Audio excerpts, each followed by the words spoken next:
At the ego level of these beings? Yeah, or like what's motivating them? Well, It has to be at the ego level. yeah, at the ego level, of course, they're being motivated different. Money, power, control, all of the ego, ordinary greed type fantasies. And the elite that's in power now realizes the system is bankrupt, and the only way they can hold on is by killing off a lot of people and trying to then control what remains. So that's pretty ordinary, but it's all being done by a much higher power. They are instruments of a higher power, and the reason we reach this point and why people accept it. There was an interesting talk by this guy Malone, the guy who invented mRNA, right, talking about mass psychosis. Indeed, there is mass psychosis in the world. People are just committing suicide. It's a Kool-Aid cult, right, that the whole world has become. And so it could only have happened because people fell into too low a level of consciousness. And the human spirit became enslaved to the ego, and to fear and greed, and to the need for Big Brother to tell them what to do, and all of that. So we lost our sovereignty internally, and therefore we are no longer at the top of the food chain. We are no longer able to be stewards of the creation in the service of God, because our connection to God has been cut. Humans have been basically an atheistic species for the last 100 years or more. And so we have become totally narcissistic in our collective mindset. And that has resulted in a very savage kind of capitalism controlled by monopolistic forces that have no interest in the well-being of human beings, only in that power.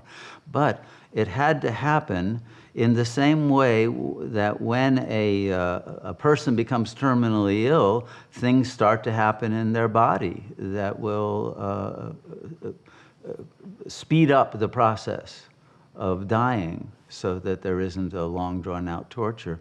And then when the body, when the soul does leave the body, and right now the soul has left the human spirit, it's not here anymore. The humans are in a zombie state already.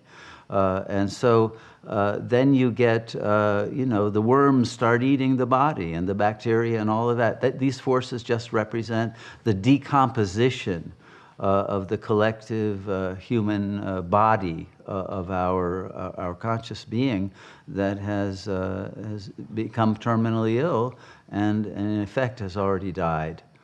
So those who still have that ability to return to God consciousness while in the body will bring that back in, as most of the world is literally dying, but also they've already become zombies and are in a way soulless. If somebody wasn't soulless, they couldn't be doing what they are doing in the commission of mass murder like this. So this process is part of a death and rebirth cycle that the human spirit goes through each cycle of time. And it's a natural process: creation, fall, redemption. So you need to decide for yourself, am I part of the fall or part of the redemption? And as soon as you recognize that you are spirit, not body, and you turn to the source of your consciousness in the collective, in the cosmic consciousness and God consciousness, you will be raised. Your vibrational frequency will rise, and the rapture will literally happen. Your body is not going to go up in space, but your consciousness will expand into cosmic dimensions, and then you won't feel this as a destruction. You won't see any evil. You'll realize it's all part of the process. It has to happen that way, and that it's all a blessing. And you'll accept the perfection of it, because your mind will already be in the timeless light, and you'll see the unfoldment of the next cycle already beginning. So it's not something that will have any disturbance for your consciousness, and you'll recognize its perfection and beauty. So that's the state you want to be in.